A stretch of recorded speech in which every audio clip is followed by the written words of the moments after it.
Donya apa ki? Antri ngising kok janjian. Omone bisu iku. Wis reti mie goreng. Dadak digawe kuah. Cenge setengah kilo sisan. Mencret to wis.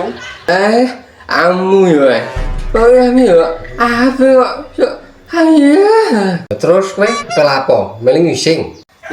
Iya, Truk. Aku dhisik ya, Truk ya. Soale tai mahal iki. Alah, reng. Mangan mie lawas sego ae ndadak tai mahal. Menurut undang-undang perwesian dan pertayaan, di mana tempat iku yo ngantri, reng. Ora iso disi-disian iku. Wis to. Tak padha ora ndek dhuwit to kowe iki. Ya, kok. Sorry, reng. Tak iku ki jujur. Tapi nek ana duwike ya tak iso mendelep dhewe. Angger kowe ndek dhuwit, kabeh urusan iku dadi gampang. Mlebu WC ae dadak nyogok. Arep maju piye Indonesia iki?